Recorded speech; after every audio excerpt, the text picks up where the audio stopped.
Je sais pas si c'est mon côté latino, mais pour un film qui s'appelle The Drama, il n'y a pas trop de drama.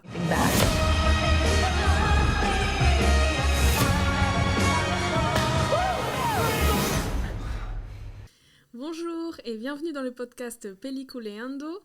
Donc c'est Lénaïque et Gaïa. Gaïa est notre invitée du jour et on va parler du film The Drama de Christopher Borgli. Gaïa, est-ce que tu peux te présenter s'il te plaît ? Oui, carrément. Donc, merci de m'avoir invitée. Donc, moi, j'aime bien dire, en vrai, ça va être drôle, j'aime bien dire que je suis une femme extrêmement bien habillée, qui est bien payée par ses idées et pensées. Mais en vrai, je suis juste artiste multidisciplinaire. Voilà, donc je suis photographe et cinéaste un peu partout aussi, mais surtout, je suis passée à Toulouse. Et puis voilà, je pense que... Voilà, c'était une présentation. Gaïa, du coup, t'as pensé quoi de la communication liée à ce film ? C'est un des trucs en fait qui m'a fait, me motiver pour parler de ce film, parce que je trouve que c'était quand même hyper médiatisé. C'était un film où il y a eu énormément de communication, énormément de com, énormément de publicité, et je pense que ça a vraiment joué sur les ressentis finaux, donc spoiler, le ressenti final que j'ai eu sur le film. Énormément d'images, beaucoup d'interviews, des posts Insta, mais au taquet, et donc voilà, je pense que, j'ai vu beaucoup des choses qui m'ont fait me poser des questions et me créer des attentes qu'au final, ça n'a pas été à l'auteur de mes attentes du coup. Je pense que c'est justement le problème d'un film qui a autant de pubs, c'est que faut faire attention parce que ça crée, ça te donne des idées quoi. Et moi, en tant que personne créative, du coup, mon cerveau part dans tous les sens et c'est ce qui s'est passé. Et justement, je voulais trop parler de... En fait, il y a Zendaya qui a mis... des photos hyper stylées sur son compte Insta du coup, justement en disant allez voir The Drama et tout ça, et en fait c'est des photos genre qui sont avec une esthétique mais tellement recherchée, il y a du grain et ça n'a absolument rien à voir avec les films au final. Et du coup j'ai pris le temps d'aller carrément je suis allée voir l'entretien, je suis allée voir qui a fait les photos, pourquoi c'est comme ça et tout, et genre juste en gros c'est une campagne publicitaire en fait, il n'y a pas un pourquoi, il n'y a pas peut-être qu'une des personnes de cette magazine du coup une des personnes de cette magazine peut-être qui s'est inspirée, tu vois, ils ont créé vraiment tout un autre concept autour de ça. Et en fait c'est des photos, je sais pas si vous pouvez les mettre à l'image, mais en fait c'est des photos genre où il y a Robert Pattinson qui est carrément en fait il y a un côté genre hyper androgyne où il est genre hyper maquillé et tout, et Zendaya aussi, et en fait moi je croyais que ça allait vraiment partir quand je suis allée voir les films, du coup moi je m'attendais à voir ces images là mais en mouvement, et du coup ça n'a absolument rien à voir, j'étais hyper déçue, et donc je suis allée lire l'entretien et du coup au final l'entretien même c'est encore plus décevant. Ouais. Parce que c'est juste genre Robert Pattinson et Zendaya qui parlent entre eux, et en fait c'est intéressant parce que donc il n'y a pas d'intervieweur, genre il n'y a pas une personne qui lead, c'est juste genre un appel qu'ils ont eu qui a été enregistré par cette revue et après ensuite rédigé. Et mais c'est juste en fait une conversation genre comme là toi et moi, là c'est plutôt un monologue mais je veux dire genre toi et moi on va avoir et c'est genre juste ça ne parle pas forcément genre du concept derrière les photos, bref, et pour moi il y a trop un décalage entre ça quoi, et voilà et le film et comment tu l'as reçu. C'est vrai qu'en fait je voulais parler de la communication parce qu'en fait c'était particulier parce que le film joue beaucoup sur le fait que faut pas spoiler l'histoire. En gros, le film s'apprécie, et je pense qu'ils se sont rendus compte en stratégie de communication que le film s'apprécie mieux quand on ne sait pas exactement le déroulé de l'histoire. Est-ce une bonne ou une mauvaise idée ? J'aimerais bien avoir ton avis là-dessus. Mais en tout cas, du coup, ils étaient obligés de faire de la com sur autre chose. Et donc, surtout sur le casting hyper stylé qu'est Robert Pattinson et Zendaya. D'ailleurs, c'était rigolo parce que genre, il y a même une image, une photo qui ressort beaucoup, je crois que c'est même une affiche du film, on les voit en mode, tu sais, avec un certain grain, c'est une photo assez jolie, limite en argentique, et en fait, elle est même au sein du décor. À un moment, on le voit comme une photo de couple, tu sais, où elle est comme ça. Et en gros, et ça, c'est intégré dans le décor, c'est-à-dire que je pense qu'ils aient déjà réfléchi quand même, je pense, à l'esthétique de la communication, une partie, mais en fait, la particularité de la com, c'est que souvent, elle se réfléchit après le montage. Et c'est-à-dire que c'est pour ça qu'ils se sont dit on va marketer à mort, quitte à s'éloigner du sujet. Et c'est peut-être ça, en fait, le souci.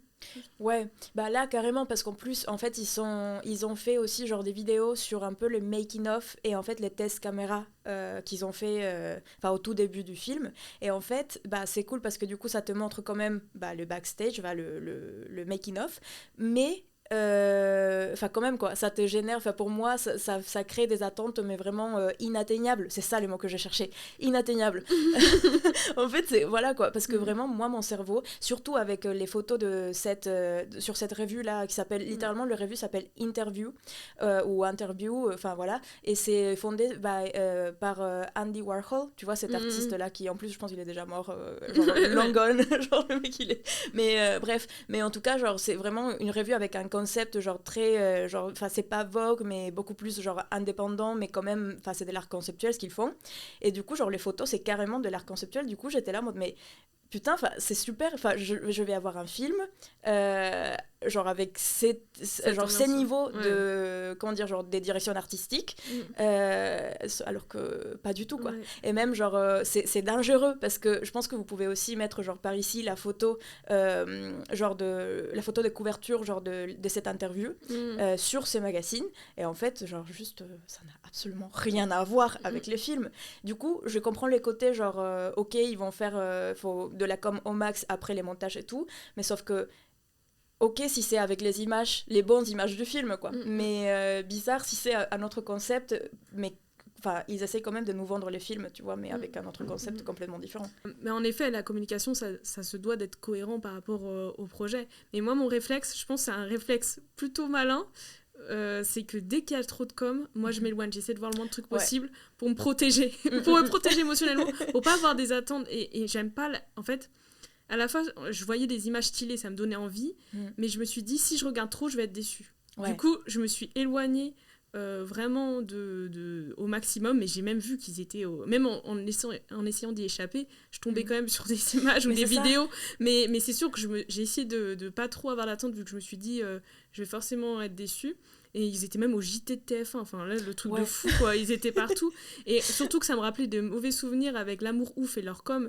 Mais là, l'Amour Ouf, comme j'aimais pas forcément, bref, le projet, alors que là, j'étais quand même un peu plus intriguée, j'en pouvais plus, quoi. Là, pour l'Amour Ouf, je me suis vraiment dit, rien que pour la com agressive que vous nous avez vendue là pendant des mois, je n'irai jamais voir ce film, je ne paierai pas un centime pour voir ce putain de film, quoi. Donc là, je voulais pas qu'il me traumatise avant que j'ai vu le film, donc je me suis un peu protégée de ça, mais bref, en tout cas, ça a fait que j'ai, contrairement à toi, peut-être eu moins de déception vis-à-vis du film, vu que j'ai essayé d'échapper.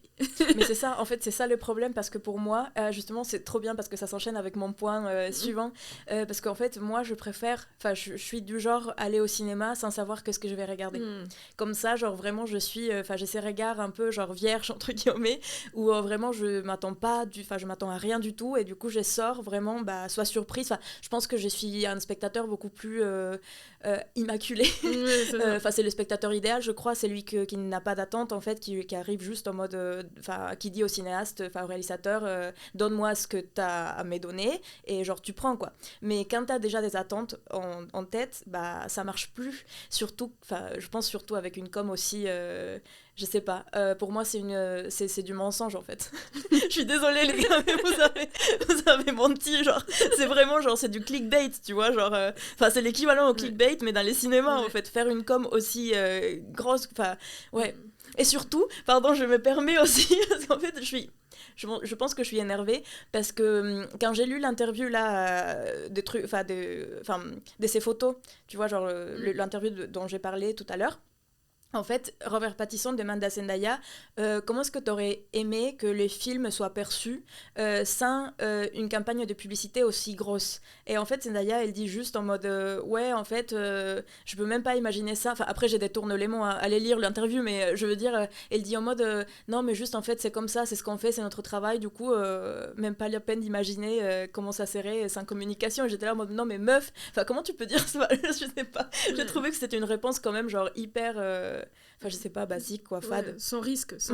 En fait, le truc, c'est que je pense que la communication, c'est un art, et surtout à l'ère des réseaux, à l'ère d'Internet, où vraiment, je pense que c'est devenu un art à part entière, quitte à faire des choses hyper punchy pour nous alerter, quitte à s'éloigner, en fait, du projet. Enfin, je pense que c'est pour ça que j'arrête de trop... Enfin, j'essaie d'esquiver, parce que je pense que j'ai eu trop de projets de films où je voyais des bandes annonces de ouf avec plein de couleurs de ouf et ensuite je vois le truc, ça me paraît fade, mais bref, du coup je suis pas tombée dans ce piège cette fois-là, mais je comprends ton avis. Ouais. Et donc juste pour les spectateurs qui nous regardent, alors là pour l'instant on va pas spoiler parce que c'est aussi le parti pris de la communication, c'est qu'ils faisaient en sorte qu'on ne spoile pas, qu'on ne divulgue pas un peu on va dire le plot twist, enfin l'élément perturbateur du film. Donc pour l'instant on va plutôt parler de la forme esthétique pour commencer et ce qu'on en a pensé, et après on va passer à la partie spoiler et là on va parler plus du scénario et des idées de fond et voilà, et là on va spoiler comme des facochères. Ouais. Que je comprends bien que les stratégies de communication sont importantes, mais il y a des limites. Voilà, c'est tout.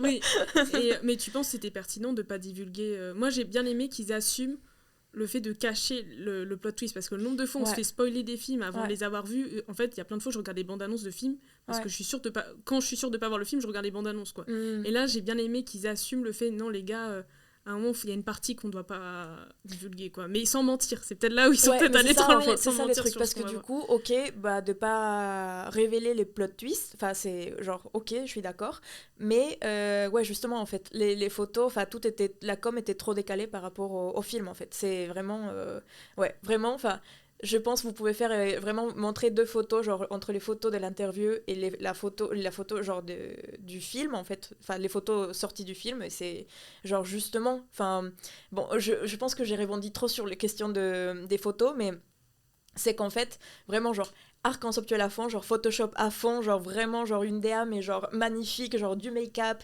à fond, contre un film qui est genre vraiment beaucoup plus sobre, tu vois, genre beaucoup plus genre dans la prise de vue, on dirait limite des fois des documentaires, tu vois, genre des prises de vue sorties d'un documentaire quoi, c'est beaucoup plus naturel. Ouais donc voilà, mais je comprends certaines frustrations. Je pense qu'il y a eu pas mal de films où ça m'a fait cet effet là dans le passé. Je comprends. Et c'était quoi toi tes premières impressions du film lors de ton premier visionnage, parce que je sais que tu l'as vu 2 fois, donc c'était quoi là tes premières sensations? Après avoir vu le film pour la première fois, j'étais énervée parce que encore trop de décalage entre la com et les films en tant que tel. Et du coup, j'ai écrit un texte en anglais, du coup. Je vais donc le traduire en français là maintenant.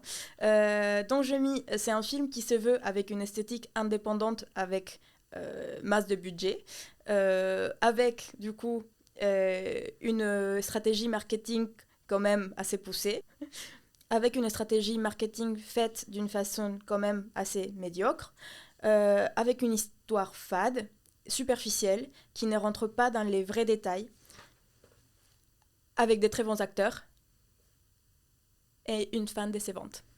Ah oui, donc ta première impression, c'était quand même d'être très déçue, très énervée, quoi. Carrément. Et en plus, ensuite, j'ai mis, avant d'aller, ça c'était genre quelques jours après, mais avant d'aller revoir le film pour la 2e fois, et j'ai mis, et ça c'est en français du coup, je sais pas si c'est mon côté latino, parce que du coup je viens d'Amérique latine, mais pour un film qui s'appelle The Drama, il n'y a pas trop de drama. Les personnages sont trop froides, sans profondeur, et superficiels. Moi j'étais photographe dans un mariage qui a été beaucoup plus dramatique que ça. Voilà. Et j'adorerais voir ce mariage. D'ailleurs, j'ai pensé à toi parce que je sais que tu fais des photos de mariage. Et à un moment, il y a une photographe de mariage qui est là. Et là, je me suis dit, purée, j'ai hâte d'avoir ton avis parce que, en effet, je pense que tu as dû en voir des couples mariés complètement chelous. Et pire que ça, c'est sûr. Mais du coup, c'est sûr que ça mérite d'être mis en scène, quoi. Et pour moi, je pense que le fait que j'ai perçu les films comme ça, c'était carrément, c'est dû à un choc culturel. Parce que du coup, après, j'ai fait des recherches et j'ai vu que le réalisateur, c'est un Norvégien. Et en fait, j'ai toujours du mal à accrocher avec les histoires des personnes du Nord, en fait. Je pense qu'ils ont un cinéma qui est quand même assez sobre. Et c'est un cinéma que j'ai un peu du mal pas à comprendre, mais en fait à accrocher, en fait, au niveau de sentiments. Parce que, pareil, je pense côté Amérique latine, je viens d'Amérique latine. Et en fait, toute ma vie, j'étais plutôt, je voyais plutôt des images et un cinéma qui est beaucoup plus dramatique, beaucoup plus vraiment dans le jeu d'acteur qui est beaucoup plus exagéré et tout ça. Et en fait, voir à chaque fois ces images et ces montages et ces jeux d'acteurs qui est encore plus sobre, pour moi, en fait, ça n'a pas de profondeur. Alors qu'en soi, je pense que c'est juste culturel, tu vois. Ouais. Et en fait, ça m'est arrivé avec les films Drunk, voilà, où j'ai eu vraiment du mal parce que je trouve que c'est fade, alors que c'est pas ça, c'est juste, c'est une culture différente en fait. Donc voilà, je pense qu'il faut avoir ça en tête quand vous entendez mon avis. Voilà. C'est hyper intéressant parce que moi, c'est vrai que je pense que j'ai été pas mal bercée par ces films-là, cette esthétique-là, que je peux adorer ou ne pas aimer si elle n'est pas bien maîtrisée. Ouais. Pour moi, là où je suis très sensible, moi, c'est justement le rythme, le montage. Ouais. Et en fait, et pour moi, c'est hyper maîtrisé au niveau des cuts. En fait, je dirais que c'est un cinéma assez, je dirais, acide au niveau du rythme. Oui, et en fait, oui. c'est pour ça que ça compense pour moi on va dire la froideur, fadeur ou la froideur de l'image. Ouais. Et si par contre le rythme il le maîtrise pas, c'est genre non. En fait, tu peux pas faire une image sans trop de folie, en tout cas un truc pas très exubérant, sans créer un grain de folie ailleurs. Surtout quand tu veux parler d'un peu de folie de personnage. Enfin, à un moment, si tu veux parler de folie, il faut que on la ressente quelque part. Et comme pour moi, c'était maîtriser ce film en termes de rythme, ça me dérange pas. Ouais. Et au contraire, moi, j'aime beaucoup les couleurs, etc. Mais je préfère des couleurs si elles sont bien maîtrisées, ou si l'image est plus froide, que le montage, le rythme soit bien maîtrisé, quoi. Donc oui, non, je suis d'accord avec ça. Et puis bon, on en parlera plus en détail du montage après. Et je pense qu'on peut enchaîner sur la question. Alors moi, ma première impression du film, c'est assez drôle, c'est que je ne savais pas si ça allait être de la VO ou de la VF. Oh ouais, d'accord. Jusqu'au dernier bout, vu qu'il n'y avait pas l'info en fait, j'étais en stress, je disais putain, j'espère que c'est en VO, putain de merde. Pardon, bip bip. Bref, et du coup, j'arrive dans la salle de cinéma en mode j'espère que c'est en VO parce que c'est le jeu d'acteur, on m'a dit que, en tout cas, tout le monde avait l'air d'accord sur le jeu d'acteur de Robert Pattinson et Zendaya, qu'il était chouette et donc qu'il allait être meilleur en anglais. Et là, VF. Oh non, j'ai regardé le film je l'ai vu en VF et donc là c'était la panique, j'ai dit purée, et sachant que je pouvais pas le revoir, j'avais pas trop le temps de le revoir d'ici jusqu'à notre tournage là, donc je me suis dit bon, c'est pas grave, on va se concentrer sur autre chose. Et figurez-vous que Zendaya et Robert Pattinson jouent tellement bien que ça passait même à la VF. La pire VF, le doublage, c'était surtout celui de Robert Pattinson qui était assez gênant.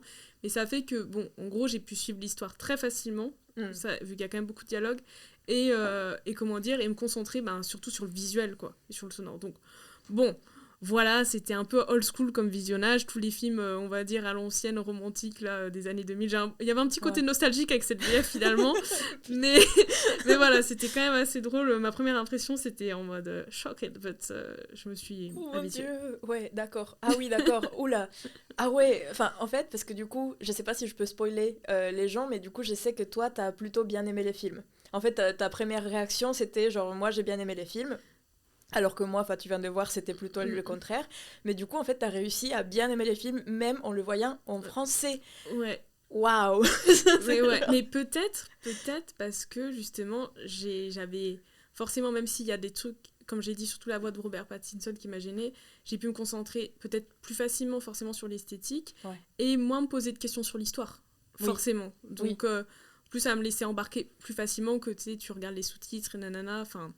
Donc voilà, peut-être au final, ça a peut-être joué en ma faveur pour apprécier le film. Qui sait ? Qui l'eût cru ? Et puis même, encore une fois, en France, on a quand même des bons doubleurs comparé à, je sais qu'à l'étranger, vu que nous, on a plus de mal visiblement à apprendre d'autres langues étrangères.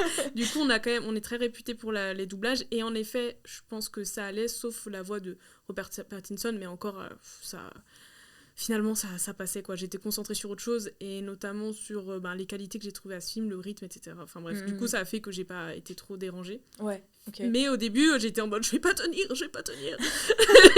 Mais oui, tu m'étonnes. Non mais vraiment, moi je pense que tu serais sortie de la salle. Ouais, grave, ou un truc du genre, ouais.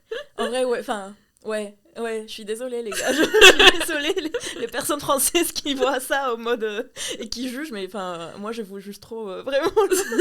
Oui. Mais carrément, tous les gens qui voient des films qui ne sont pas genre, qui voient des films en doublage, avec du doublage, mais bon après, moi aussi j'étais une de ces personnes quand j'ai n'était pas trilingue, quoi. Enfin, ouais. Oui, avant. Mais voilà, après, voilà, ça me rappelait plus mon enfance. Et puis même, je me suis dit, au pire, je le revois cette fois-ci sans sous-titres carrément, comme ça, je sais toute l'histoire, les subtilités de l'histoire, et je me berce juste encore plus, je réapprécie encore plus le jeu d'acteur, donc les voix et tout. Donc voilà. Mais parfaite transition, qu'as-tu pensé, justement, du jeu d'acteur, et enfin, même le casting principal, et aussi les acteurs secondaires qui ont quand même une importance? T'étais assez satisfaite, pas déçue, là, pour le coup, pour cette question-là? Non, en vrai, moi, j'étais plutôt contente. En fait, les acteurs sont vraiment très bien. J'ai adoré. Vraiment, Zendaya, Robert Pattinson, vraiment, ils sont trop bien. Enfin, ils jouent trop bien leur rôle. C'est super. Mais pour moi, en fait, il y a un personnage en particulier que j'ai kiffé et que j'ai détesté en même temps, et c'est pour ça que j'ai kiffé, du coup. Ouais, c'est ça. Est-ce que je sais pas, est-ce que là, t'as une idée de qui pourrait être? Rachel? Ouais, Rachel. Ouais, genre, pour moi, elle, en fait, je l'ai tellement détestée. En fait, moi, j'étais au cinéma en mode, mais en fait, il faut tuer cette personne. Genre, tuer les personnages, s'il vous plaît. Et du coup, en fait, là, je me dis, là, tu sais que vraiment, c'est une bonne actrice, quoi. Elle était tellement détestable. Enfin, elle fait trop bien son truc. Donc, pour moi, c'était genre, elle était, je pense, ma préférée. Ouais. Et surtout qu'elle a un visage, elle a un charisme incroyable. Elle est trop belle. Ça rend trop bien, quoi. Genre, franchement, et vraiment, t'y crois. J'ai l'impression qu'en fait, elle pourrait être là dans la pièce. Enfin, en fait, c'est pour ça, moi, par exemple, Zendaya, c'est une tête d'affiche que j'apprécie énormément. Pourquoi ?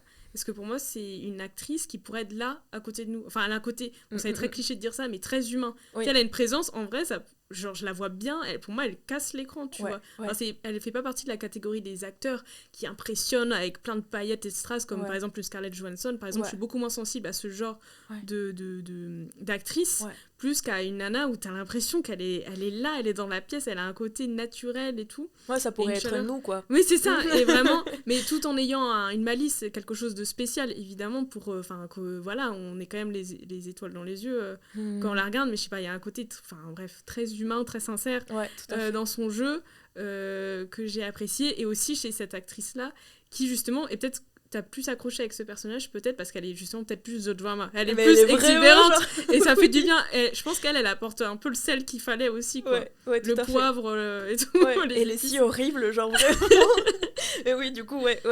Donc je pense que, en fait, si ces films-là, ils devraient être nominés aux Oscars, je pense pas, mais et que une des acteurs, ou actrices doivent être nominés aux Oscars, en fait, l'Oscar, il va pour, c'est pour Rachel, voilà quoi. Mais je sais qu'elle est chanteuse. Enfin, elle est musicienne, donc je sais pas, moi j'aime beaucoup les acteurs hybrides qui viennent d'un autre registre artistique, etc. Souvent ils apportent un truc, je sais pas, un truc particulier, quoi. Et en termes de mise en scène, t'en as pensé quoi? On a un peu parlé du montage, mais par exemple en termes de lumière, décor, costume, ce que t'as aimé, moins aimé, le son, etc. Ouais, tout ça.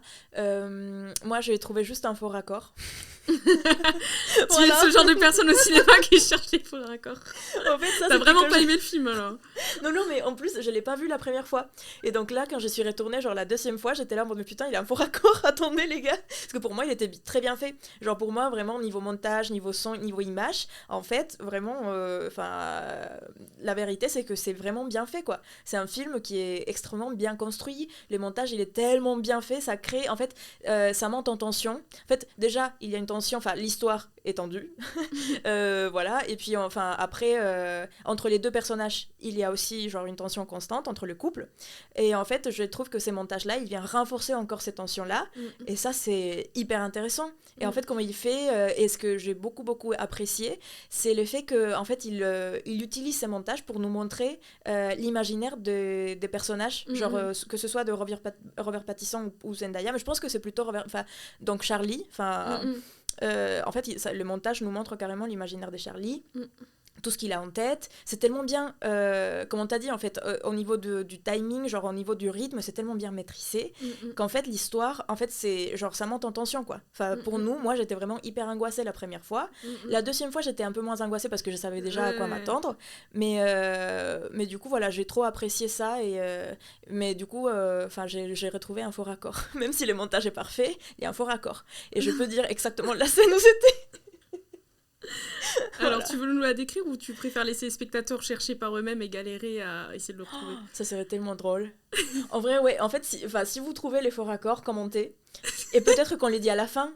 Genre, Oui, on dit, vas-y, allez, on vas-y. dit à la fin, en fait, c'est où les faux raccords. Mais oui, il y a un faux raccord. Oh, Voilà. super. Ben, moi, par exemple, en gros, ce que j'ai vu, c'est que le réalisateur, c'est un monteur. Et j'étais, obviously, Oui, c'est là, évident. c'est évident, Parce ouais. que pour moi, c'est un film de monteur. Et c'est pour ça que j'ai adoré, vu que venant du montage aussi, et étant très, très sensible au rythme et au son, c'était un film fait pour moi. C'est pour ça que moi, en gros, tu m'enlèves toutes les armures. Vu que moi, j'arrive toujours sceptique au cinéma. J'aime pas être frustrée, j'aime pas voir un truc que j'aime pas. J'arrive toujours un peu sur la défensive. Et là, forcément, il m'a fait enlever toutes mes armes avec le montage. Ah ouais? Moi, c'est facile, hein, Ah ouais, là-dessus. Parce que, en fait, comme c'était hyper... c'est des montages que j'aime bien où il y a plusieurs timelines qui se croisent. Il y a c'est surprenant parfois, le son, il est hyper bien maîtrisé. Enfin, voilà, moi, à ce niveau-là, dès que le montage est bien fait, déjà, il y a au moins 50% où je suis à fond, quoi. Et aussi les lumières, très intéressant, parce que j'ai vu une critique d'Intercut qui faisait souligner à quel point le jeu de lumière était intéressant. Parce que je vais peut-être te convaincre, parce que je sais, moi aussi, j'adhère énormément aux films plus colorés, etc. C'est ce que j'adore aussi. Mais là, par exemple, c'est dans la subtilité. En fait, le fait de faire une lumière plus naturaliste, ça fait que des petits détails prennent plus de relief. Par exemple, quand elle se sert un smoothie de couleur rouge, ça a une importance. Ou, par exemple, il y avait des points de lumière qui étaient derrière elle. En fait, si tu remarques, la lumière, elle change tout le temps. Ouais. Et c'est hyper délicat. À un moment, voilà, il y a une scène un peu plus intime, et pile, il y a juste un filet de lumière qui les traverse. Et là, c'est typique, t'es pile entre l'espoir, en mode... l'amour va revenir, ou enfin l'attirance, ou que sais-je, enfin un truc positif entre eux, et à la fois l'angoisse, quoi. En fait, on est pile dans une tension entre les deux, où pareil, parfois il y a des contre-jours derrière le personnage d'Emma, et qui font qu'elle a un visage plus renfermé, plus oppressant, elle a l'air plus inquiétante, et alors que, par exemple, le visage de Robert Pattinson est toujours clair, comme si lui, il représentait, on va dire, la neutralité, la lumière, enfin le côté neutre. En gros, c'est comme si les lumières autour du personnage de Robert Pattinson ne bougent pas, contrairement à la lumière qui est tout le temps changeante autour de Zendaya, qui fait qu'on a une perception autour de Zendaya qui est différente. Ça, c'est super intéressant. Et en plus, je pense que c'est genre... Enfin, là, en fait, quand tu l'as dit, je vois exactement les images dont tu parles. Bon, en tout cas, oui, je vois de quoi tu parles. Et en fait, moi, c'est... Donc, ma question, c'est... Est-ce qu'on pourrait pas, genre, lier ça au fait justement que, parce que je sais que tu voulais parler du personnage d'Emma et comment peut-être c'est discriminatoire, mais voilà, on va pas dire plus. Il nous montre l'imaginaire des personnages justement en faisant des cotes hyper marquées. Quand on voit par exemple la tête de Robert Pattinson et après ensuite cote et on voit exactement ce qu'il est en train de penser. En fait, je pense au début, tu ne comprends pas trop que c'est qu'il est en train de penser ça ou que c'est son imaginaire. Tu sais pas en fait au tout début, si c'est réel, ce qui est en train de vraiment se passer dans l'histoire, ou si c'est vraiment un truc dans l'imaginaire du film, tu vois. Et ça, je trouvais super intéressant, en tant que spectatrice, même si au bout d'un moment tu finis par comprendre que c'est pas réel et que c'est juste en fait des hallucinations qui sont voilà quoi, des trucs pas réels. En fait, à force, je pense que ton cerveau ne comprend pas trop que c'est pas réel ce que tu es en train de voir. Et du coup, ça, je regrettais que ces côtés-là n'ont pas été aussi poussés. J'aurais bien aimé voir plus de ces côtés où on nous montre l'imaginaire qui est complètement what the fuck et que ça aille encore plus loin, tu vois. Ouais, je vois. Mais en fait, je pense qu'ils l'ont pas fait, c'est parce qu'ils voulaient quand même respecter une esthétique assez naturaliste. Et un truc assez contemporain, c'est-à-dire que le réalisateur, il prend vraiment souvent des sujets assez contemporains où n'importe qui peut se reconnaître. Donc, je pense que c'est pour ça qu'il a pas poussé plus le côté surréaliste, etc. Et il a été assez sobre, tout en jouant sur les timelines, jouant sur différentes matières.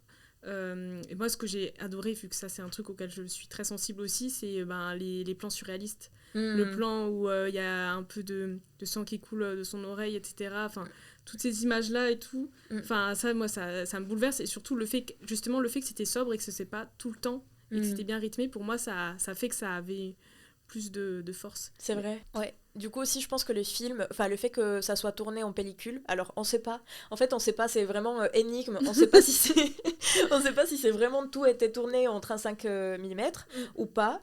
Mais en tout cas, moi j'ai donc moi comment dire quand tu dis la source, voilà. Moi ma source en fait c'est Daily Bruin. Je sais pas. En tout cas, c'est une revue étudiante des États-Unis qui dit que ça a carrément été tourné en pellicule et que presque tout, ou genre tout, ça suggère que tout a été tourné en pellicule, et justement, ils disent que c'est parce que, en fait, le réalisateur voulait justement, comment dire, rajouter ses côtés bruts à l'image, et qu'en fait ça joue quand même un rôle hyper important pour l'histoire, mine de rien, parce que ça rajoute quand même un petit quelque chose, tu vois, un je ne sais quoi je ne sais quoi qui est hyper important pour l'esthétique du film, quoi. Et je pense que je suis d'accord, enfin je vois que oui, en soi ça rajoute quand même le grain, en fait ça rajoute quand même, je sais pas, un peu comme la saleté du film, en fait, de cette histoire, tu vois, qui est quand même derrière, qui est quand même assez dark, genre assez sobre. Donc voilà.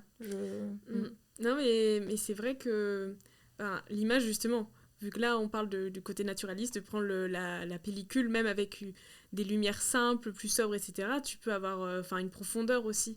Et en fait, je pense que c'est un parti pris pour parfois se concentrer peut-être un peu plus sur la subtilité. Et comme tu as dit, c'est peut-être aussi ce côté choc culturel, que là on est plus sur un jeu de subtilité, ce qui fait que quand quelqu'un est un peu plus exubérant, ça prend une ampleur aussi, mais je rapprocherais ça un peu avec l'esthétique aussi de plein de films. Mais celui que j'ai en tête là tout de suite, c'est Anatomie d'une chute, où c'est très sobre aussi.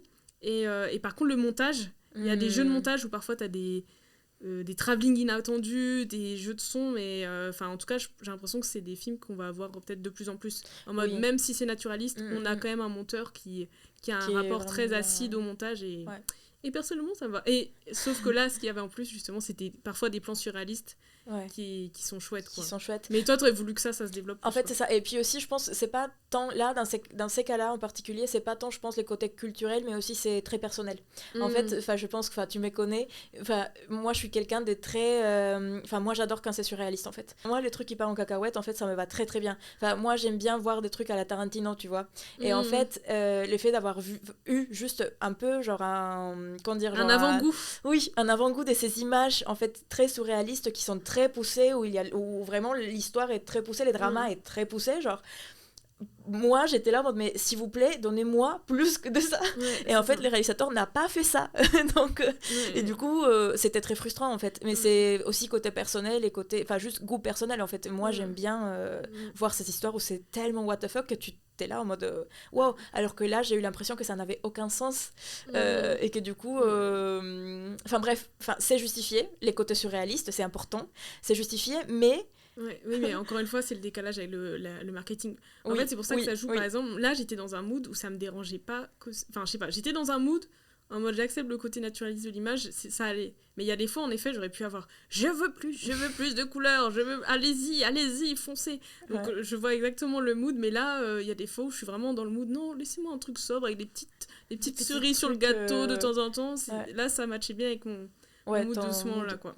Mais je comprends cette envie d'avoir plus de ce côté exubérant à l'image, quoi. Et donc là on va passer à la partie spoiler. Donc voilà, vu que en fait justement encore une fois le film repose sur le fait qu'il y a un élément perturbateur, et en effet je pense que si on le sait avant, ça casse un peu le mood, l'appréciation du film, donc ou la compréhension du film. Et donc, alors le spoiler, c'est que donc, le personnage joué par Zendaya, Emma, elle aurait fait un truc. C'est sur la tête de Lena Headey. C'est ça, petit indice.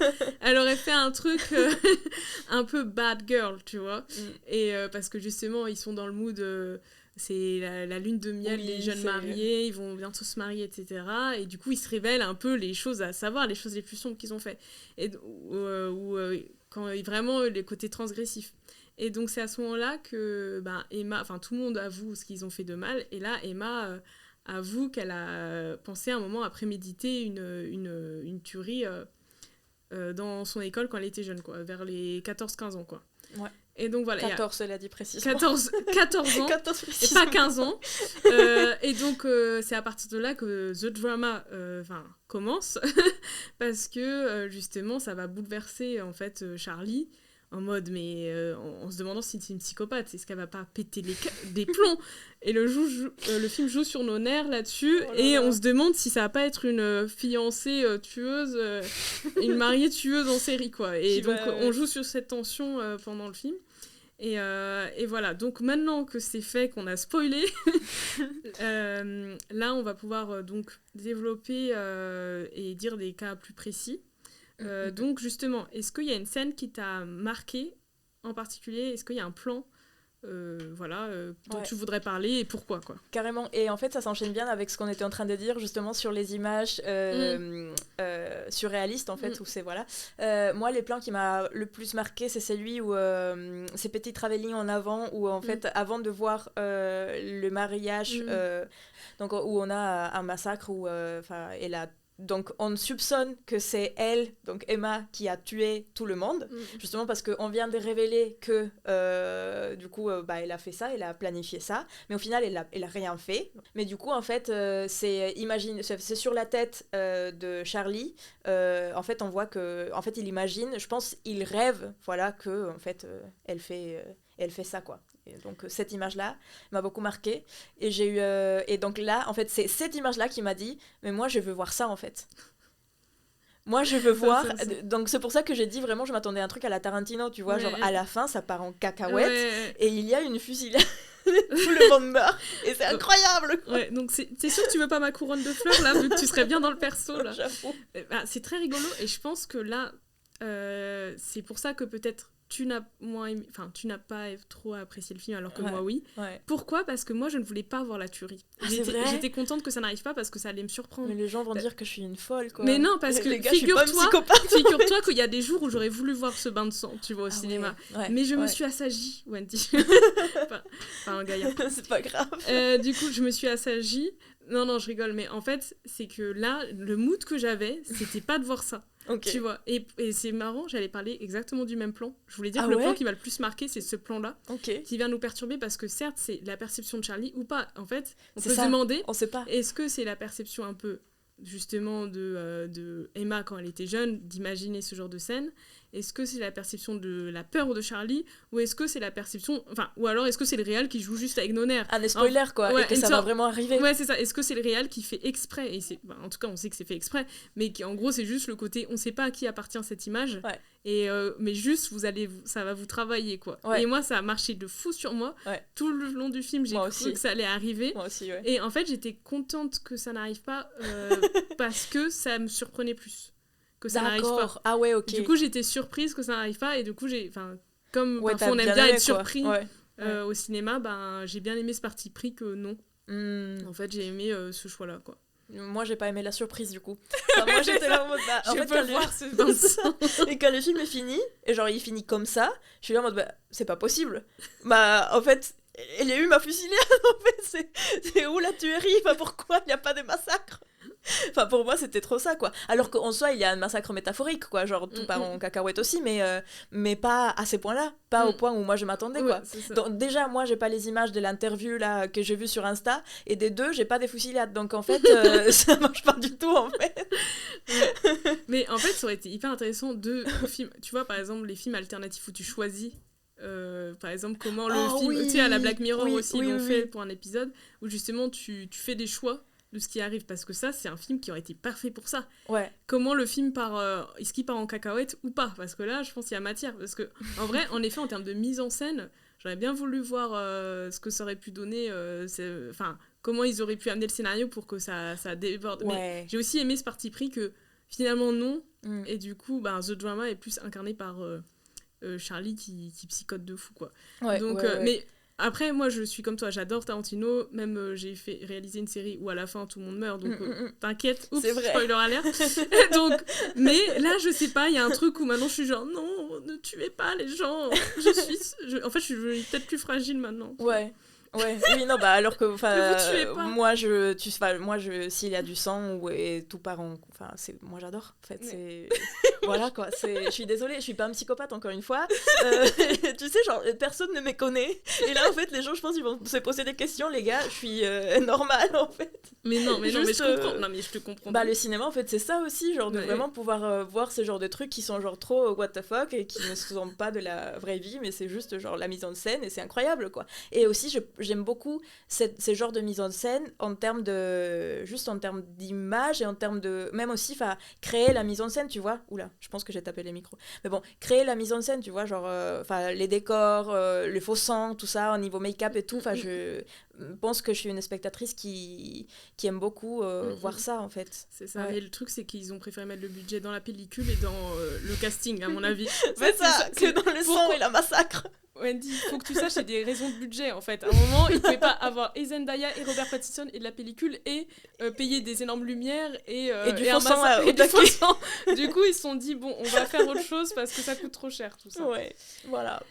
Et donc, pour toi, justement, tu qualifierais ce film de quel genre de film en gros? Pour toi, est-ce que c'est une comédie romantique ou est-ce que c'est un drame? Est-ce que c'est un faux film d'horreur qu'on nous a mal vendu? Enfin, Pour moi, c'est un drame. Je pense que, en fait, les côtés de comédie romantique, il est quand même là-dedans, c'est sûr, mais je pense que c'est quand même secondaire. Et pour moi, vraiment, c'est un drame. Et même, moi, je dirais genre drama, suspense, et avec des petites paillettes de comédie romantique. Ok. Voilà. Pour moi, en fait, à la base, en fait, quand je suis petite, le genre que j'ai le plus vu au cinéma, honnêtement, je pense que c'est les comédies romantiques. Ouais. J'ai vraiment été bercée par ça, donc je connais quand même, je pense très bien ce genre-là. J'ai adoré. Bon, maintenant, c'est sûr que j'ai envie de voir d'autres types de films, mais là, du coup, il y avait un côté Madeleine de Proust où je revenais aux comédies romantiques que j'ai adoré voir quand j'étais plus jeune, avec lequel j'ai grandi, mais en le détournant.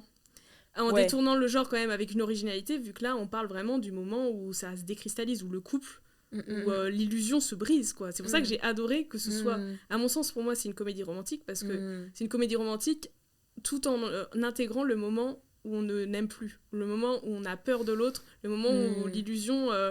elle se brise et comment on surmonte ce moment-là où la lune de miel, en gros, elle commence à se ternir, quoi. Et du coup, pour moi, c'est vraiment une comédie romantique.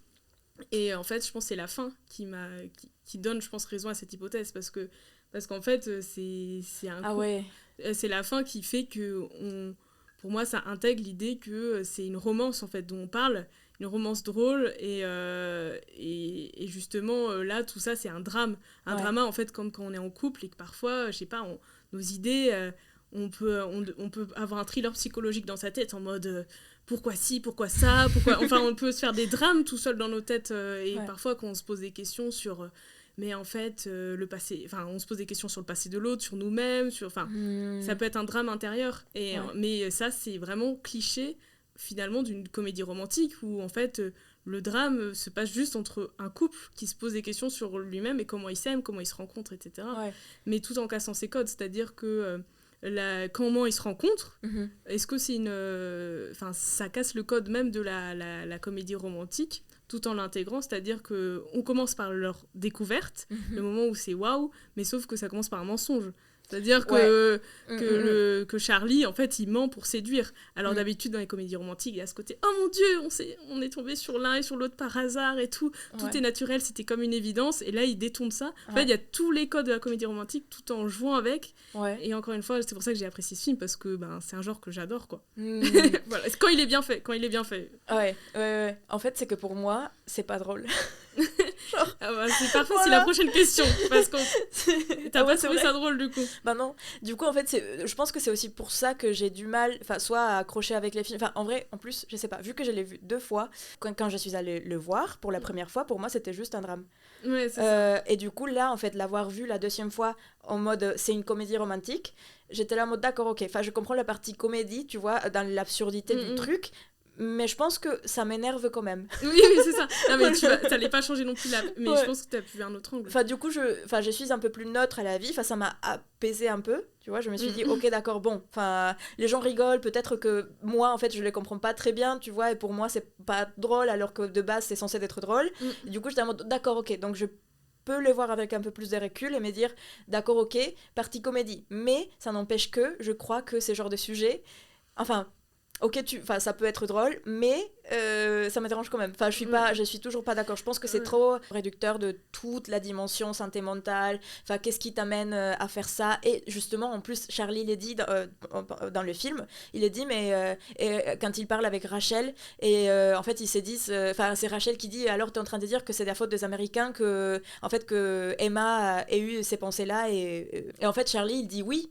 Et je pense que en fait c'est la vérité. C'est la vérité. Ouais, c'est ça. Parce qu'il dit vraiment genre, et donc je pense que en fait il aurait fallu peut-être mettre un peu plus en avant ces côtés-là, un peu plus genre les gars, c'est pas de la rigolade et elle est pas folle, c'est vraiment un problème sociétal en fait. C'est ça. Du coup voilà. Mais en fait je pense que c'est ça, c'est pour ça que j'adore le film, c'est parce que pour moi c'est un registre comique et donc en fait en passant par l'humour, il parle de ça. C'est-à-dire qu'en effet, ça peut être frustrant pour le côté social, il y a plein de choses à dire. Ouais. Déjà, il parle pas du tout sur le fait que, par exemple, Zendaya est quand même afro-américaine, et que, par exemple, quand on voit les flashbacks dans son lycée, c'est quasiment la seule qui est afro-américaine. Et donc, peut-être qu'elle a subi de l'harcèlement par rapport à ça, par rapport à du racisme, etc. Et ils en parlent pas du tout. Alors que le personnage joué par Robert Pattinson, il incarne vachement le bobo bien pensant.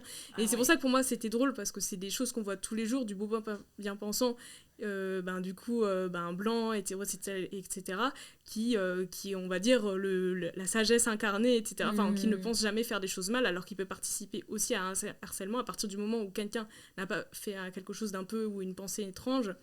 Mais il n'a pas du tout poussé ça, mais je pense encore une fois c'était pas un registre, mais c'est sûr qu'il aurait pu faire un chef-d'œuvre en poussant ça, en poussant d'autres choses sans doute aussi, le surréalisme, etc., en allant plus loin. Mais là, c'est un film qui aurait pris beaucoup plus de temps sans doute à l'écriture, au tournage, etc., quoi. Est-ce que c'est peut-être que ça m'a pas plu vraiment parce que c'est pas assez radical ou assez poussé? Assez poussé, oui, c'est peut-être timide. Ouais, c'est ça. Je pense que, là que je parle avec toi, je pense que c'est ça en fait.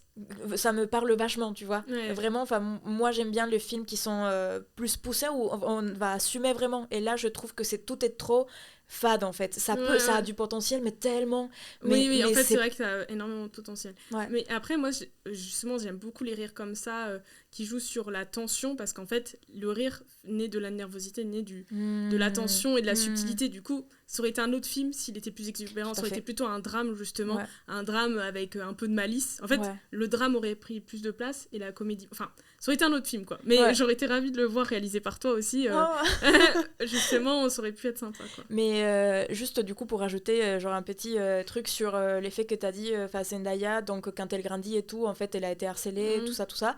En vrai, et moi, ce qui m'a aussi choquée, je sais pas si c'est parce que je suis Gen Z ou je sais pas, mais en fait, quand elle dit mais en fait, j'ai pas toujours été belle, et qu'en fait, après, on a l'image d'une personne, en fait, qui est pas censée être belle, moi, ça m'a trop choquée. En fait, le fait de juste dire comme ça, en mode non, mais en fait, j'ai pas toujours été belle. Et l'image des elle adolescentes, moi, je me dis, mais punaise, moi, si j'étais actrice et que moi, je joue moi, je joue les rôles de Zendaya, genre d'Emma jeune, et qu'en fait, moi, ma présentation du personnage, c'est j'ai pas toujours été belle. Et en fait, je trouve que ça crée quand même des stéréotypes hyper... sur la beauté, quoi. Sur la beauté, et surtout sur la beauté métisse. Oui, et donc, tu le diras peut-être mieux que moi, tu vois, mais pour moi, ça a été quand même un peu en mode... d'accord. Après, ok, je sais pas. Pour moi, encore une fois, le film, il est ultra frénétique, hyper rythmé, c'est-à-dire qu'on joue sur plein de timelines, sur plein de perceptions différentes. Et en fait, parfois, quand on voit les flashbacks, on sait pas si c'est ce qu'imagine Charlie ou ce qu'elle imagine elle. Et pour moi, quand elle dit ça, c'est sa perception à elle. Ouais. En gros, qu'elle se dit ça, mais ça veut pas dire que les gens voient... Enfin, c'est surtout qu'elle tire la gueule, qu'elle a des lunettes, c'est un peu le cliché. A priori, tu vois, elle est pas souriante, elle est un peu blasée, un peu comme ça. Enfin, moi, j'ai plus vu en mode que, justement, des spectatrices qui nous regarderaient, tout le monde a eu un moment dans son adolescence où on se trouve moche. Donc, tu vois, je veux dire, on va pas annuler ça, on va pas dire non, je me suis toujours sentie hyper confidente et tout. Mais, et après, voilà, fallait bien trouver une actrice, et je pense que, encore une fois, elle s'est dit que c'était une comédie et qu'elle jouait la meuf un peu weirdo au collège. Alors, moi, je l'ai vraiment perçue comme ça. Tu l'as perçue comme ça, ok. Et donc, est-ce que tu as trouvé qu'il y avait une alchimie entre les deux personnages, entre Emma et Charlie, enfin le couple en tant que tel, et t'as pensé quoi de l'entourage aussi, genre sur les autres personnages Non, je trouve que c'est un couple forcé. Dès qu'ils se connaissent, c'est tellement gênant dès les débuts. Pour moi, en plus, je les vois pas du tout ensemble, en fait. Je sais pas si c'est parce que c'est Zendaya et Robert Pattinson et que j'arrive pas à m'en défaire du fait que c'est Zendaya et Robert Pattinson.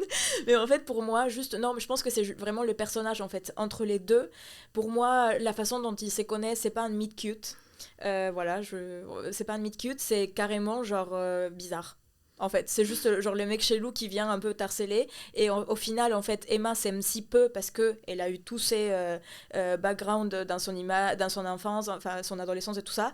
Et elle s'aime si peu qu'en fait, elle va tomber amoureuse de lui. En fait, pour moi, c'est ça. Pour moi, en fait, elle n'a pas à être avec lui. Lui, il est vraiment chelou de fou. Je suis désolée. En fait, non, mais lui, il est chelou de fou. Et elle est trop belle. Et genre, elle devrait pas être avec lui, en fait. Voilà. Et puis aussi, l'entourage, du coup. Donc, déjà, en plus, elle est hyper mal entourée. Je pense qu'elle est hyper mal entourée parce qu'elle est avec ces mecs-là. Et aussi parce que, donc, elle a pas d'amis et tout. Mais en fait, genre, c'est encore pire parce que, du coup, elle a récupéré les amis de son copain. Et en plus, les amis de son copain, a.k.a. Rachel, bah, en fait, c'est une grosse cote. Donc, voilà. Bip, bip. Ouais, ok. Ben, moi, j'ai trouvé étonnamment, parce que je sais qu'il y a eu plein de critiques qui disaient qu'il n'y avait pas d'alchimie entre eux, mais que c'était, on va dire, voulu. En gros, que le réalisateur, il jouait sur le côté qu'il y a un décalage, en fait. Oui, ça, je pense que c'était voulu, ouais. Là, c'était totalement voulu. Ouais. Alors que, étonnamment, moi, j'ai trouvé... il y avait une alchimie entre eux, mais justement dans cette incompatibilité, dans ce truc chelou, ouais. en fait, il y avait du coup une complicité. Et comme une relation malicieuse, en fait, entre les deux, et qu'il y a un truc qui est bizarre, mais du coup, c'est ça, encore une fois, je l'ai vu comme une comédie romantique, enfin, je l'ai ressenti comme ça, donc c'est ça qui est drôle, et qui fait que justement, genre, pour casser les codes de la comédie romantique, justement on casse le cliché de c'est une fusion évidente, mais justement parfois tu sais, je sais pas, tu sors, je sais pas, t'as un ex ou quelqu'un où tu dis c'était bizarre quand même cette relation. Mais justement il y avait une malice entre cette rencontre étonnante, en fait, c'est côté étrange, et ça, je trouve ce film il parle bien des rencontres et des rencontres étonnantes, et justement je me suis dit moi c'est un couple typiquement que j'aimerais dans la vraie vie, déjà il y a un côté assez réaliste, c'est-à-dire c'est le genre de couple que tu pourrais croiser en vrai dans la vraie vie, grave. Et c'est pour ça que ça habite ça, le réalisateur encore une fois il prend des sujets contemporains où on peut se reconnaître aussi plus facilement, et le jeu d'acteur du coup il fonctionne. Mais en gros je me suis dit moi c'est un couple que je veux suivre parce que justement elle va le décoincer, tu vois.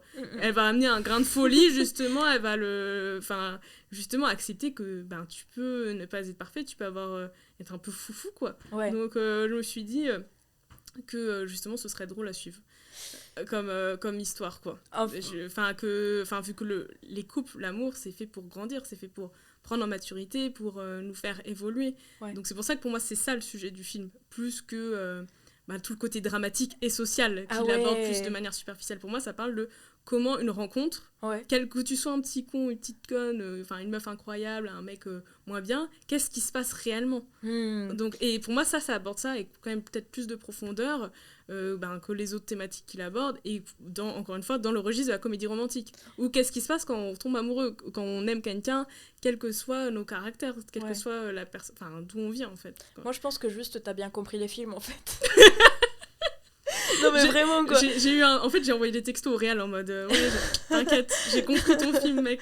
Non mais c'est ça, je pense que vraiment t'as été peut-être les spectatrices genre pas les spectatrices modèles. Je sais pas si modèle, mais en tout cas genre une très bonne spectatrice dans ces sens-là, où vraiment genre ça t'a parlé et c'était vraiment genre peut-être que t'as accroché en fait, alors que c'est vrai que moi en fait justement pour moi il n'y a pas de côté romantique. Pour moi, tout est malsain, en fait, dans cette histoire. Il y a pas... le seul côté, entre guillemets, un peu romantique, c'est qu'à la fin, Charlie, il s'est dit « je t'aime », en fait. Il comprend qu'il aime quand même Emma. Et je pense un vrai « je t'aime », finalement. Un vrai « je t'aime », ouais. Parce qu'au final... et en plus, quand il dit, à la toute fin, avant que ça parte vraiment en cacahuète, il lui dit « non, mais je t'aime vraiment. Même si tu t'aurais tué quelqu'un, je t'aimerais », ou un truc comme ça. Voilà. Il dit un truc du genre. Et là, je me dis « ok, au moins... » il a compris et l'amour il reste toujours là, tu vois, mais quand même, parce que pour moi je me suis toujours posé la question, j'arrêtais pas de me poser la question à chaque fois en regardant les films en mode mais est-ce que tu l'aimes vraiment parce que t'as compris tous les contextes ou est-ce que tu l'aimes juste parce que t'as de la dépendance émotionnelle en fait? Oui, c'est sûr, mais ça, on va dire que c'est la suite du film. Faudrait faire un The Drama 2, quoi. Donc, justement, c'est parfait parce que je voulais qu'on aborde la question de la séquence de fin. C'est parfait, tout est fluide. Très bien. Donc, justement, quel est ton point de vue, du coup, sur cette séquence, même si tu as commencé à en parler? Qu'est-ce que ça raconte pour toi par rapport au personnage, et Et c'est quoi le message donc du film? C'est souvent à la fin du film qu'on a un peu la conclusion, donc c'est quoi ce qu'on vient de regarder, quoi? C'est quoi le message? Donc voilà. Et du coup, quelle est la suite du coup? Même si je pense qu'on a pas mal parlé, mais si t'as quelque chose à rajouter là-dessus, quoi. En fait, pour moi, la fin... Bon, la première fois, du coup, je me suis dit, c'est une fin hyper problématique. On peut pas finir un film comme ça, genre juste... Je sais pas, ça m'a trop dérangé. L'effet que tout part en cacahuète comme ça, que Charlie est pour moi le pire marié, fiancé, vraiment le pire, et qu'en fait, elle, malgré tout, s'aime tellement peu qu'il arrive à cet endroit où il mange des burgers, et qui dit quand même, genre, qu'il fait encore un essai. Parce qu'en fait, pendant tous les films, Emma n'est fait que de essayer et réessayer et donner des chances, en fait, une deuxième chance, voilà, tout ça. Et en fait, à la fin, elle finit par faire exactement la même chose, en fait. Donc pour moi, c'est genre des patrons, en fait, qu'elle n'est pas prête à casser.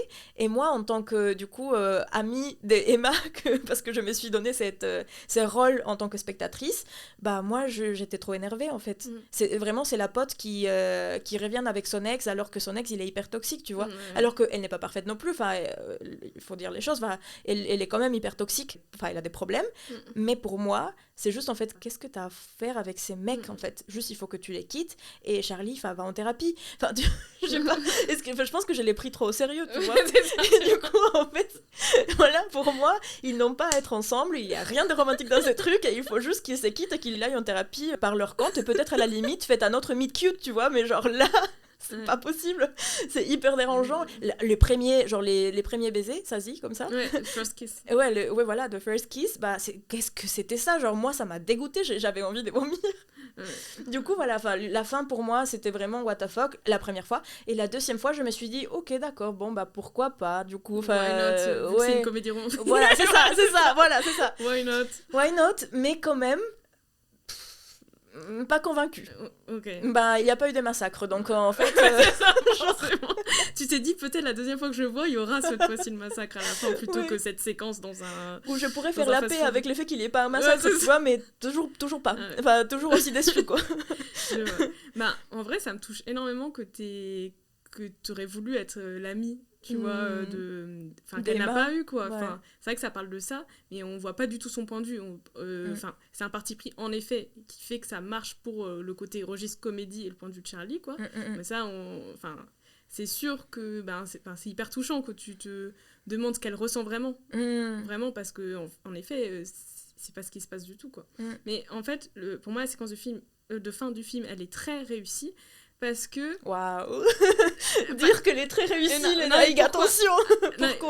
Pourquoi? Parce que, justement, il y a ce côté, enfin, les choses se renversent, la dynamique se renverse, et c'est genre, à travers leur regard et le dialogue, il y a le côté « je te comprends ». Il y a le côté « je te comprends » parce que, enfin, tu vois, justement, il y a le côté d'humilité du gars, qui vient enfin, en mode...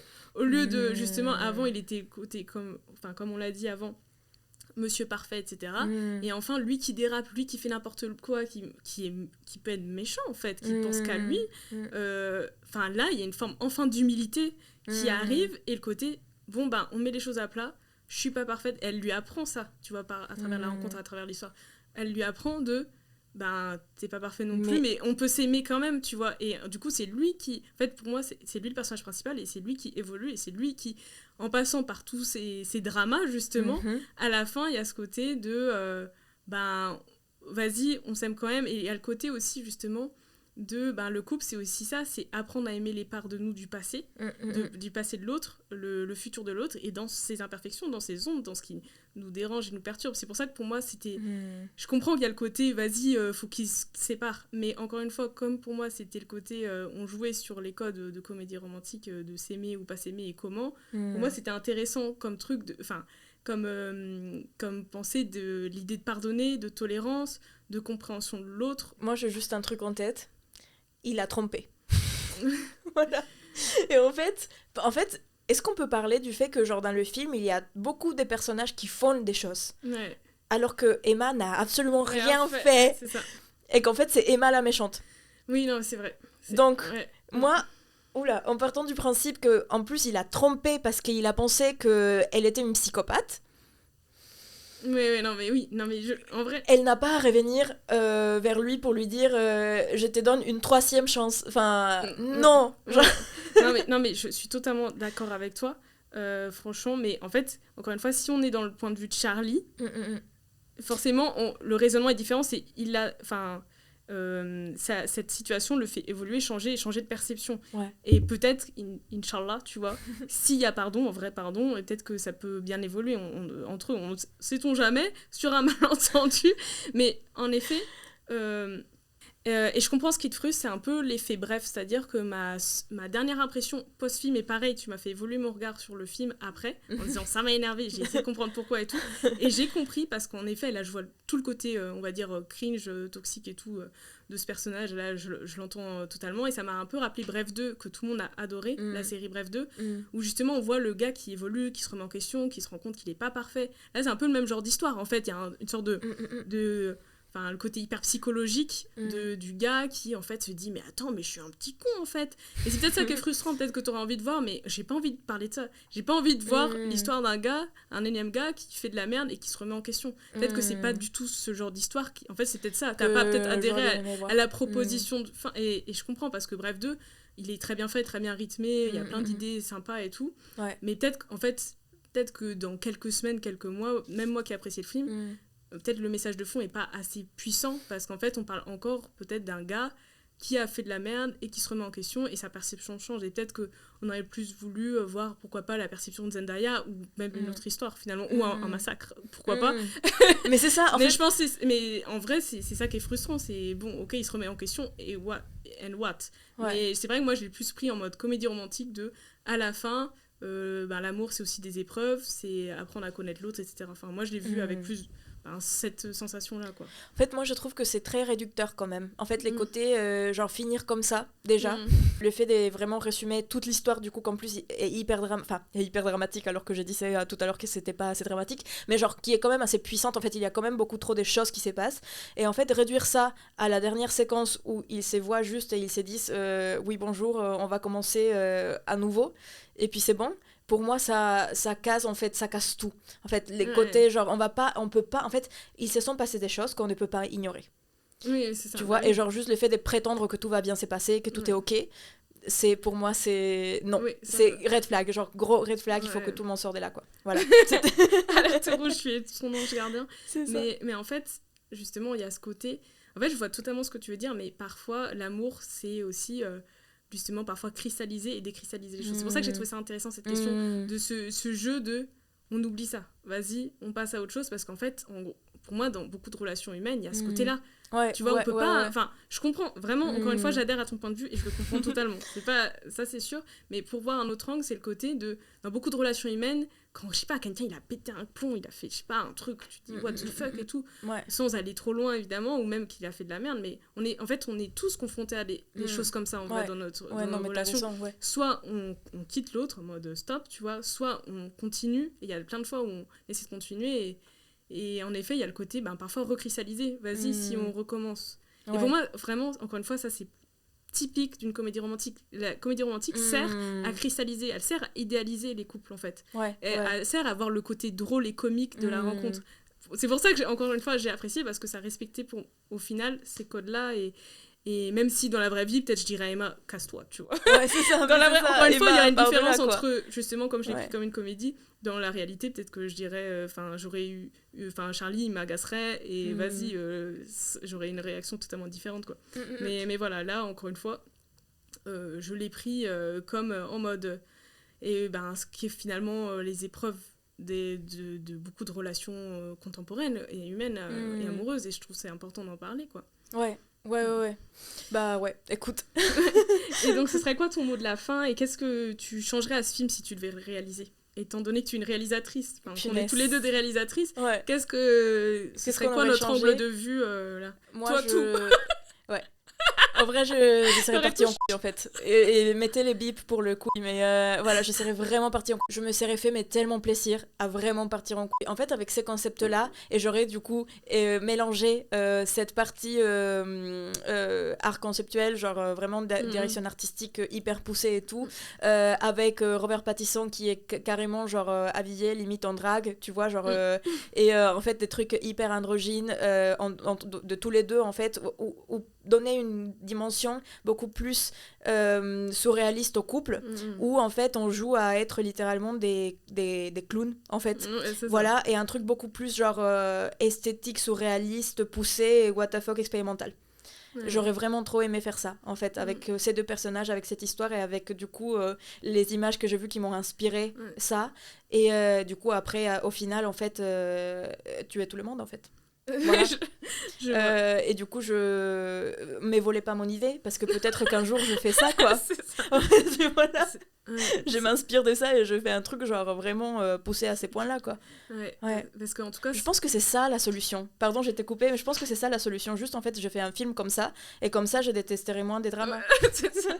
Mais en fait je pense que ça parle de la question de la violence. Comment la violence en fait peut-être qu'il a lu un livre là-dessus, le réalisateur, comment la violence est acceptée ou tolérée dans la société. Enfin, ça parle de ça. Comment elle est étouffée, comment on la comprend, on la rejette, alors qu'elle est là, présente, elle est là tous les jours dans nos pensées ou ce qu'on voit à l'extérieur, etc. Donc, tous les jours là aussi, moi je passais par ici comme mais bref, en tout cas, la question de la violence en société, justement, surtout parmi, là on voit que c'est des bourgeois à New York, oui, c'est à New York, en plus, ouais, je pense que c'est à New York. Ouais, c'est à New York, et donc en vrai, c'est pour moi que je trouvais ça très intéressant, parce que pour moi, il tournait cette question au ridicule de vous êtes ridicule, de tout le monde est, bref, on est des humains, on n'est pas des anges, quoi. Ouais. Et du coup, toi, t'aurais fait quoi et donc, ce que j'aurais fait de différent, c'est qu'en fait, je pense qu'il y aurait beaucoup de choses que j'aurais gardées, encore une fois, le rythme, etc. Les jeux de lumière subtils, ça a été pour moi une assez bonne leçon de cinéma là-dessus, de jouer, parce que moi aussi, quand on pense huis clos, je pense tension dramatique, j'ai envie de mettre des couleurs partout, mais je vois qu'il y a aussi peut-être d'autres chemins qui peuvent être intéressants. Mais je pense que j'aurais fait la même chose, mais en film choral. Okay. En fait, il y avait plein de points de vue. En fait, c'est un des projets que j'ai en tête. Ça m'a rappelé un des projets que j'ai en tête parce que j'aime beaucoup ce genre de comédie et de tension. Un film choral où il y a plein de points de vue, où on comprend justement la perception de Zendaya, de Emma, jouée par Zendaya, et aussi, pourquoi pas, de Rachel. Il y a un film choral comme ça. Mais pareil, j'aurais pris le parti pris que ça parte en couille. Qui est quand même à un moment une tuerie, quoi.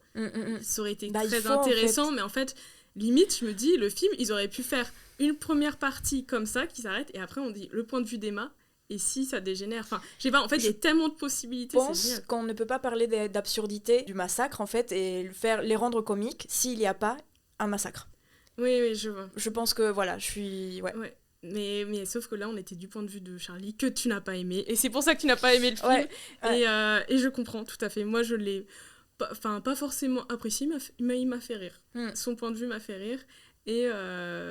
Et justement, mais c'est sûr que ça aurait été hyper intéressant de voir un peu de sang. Un peu de ça. En vrai, moi, dans ma version idéale du film, donc dans ma version faite par Gaïa, genre dans ma version à moi, tout le monde meurt et c'est juste Emma qui survit et qui est genre juste hyper perturbée et dans un côté, je sais pas, en mode poupée.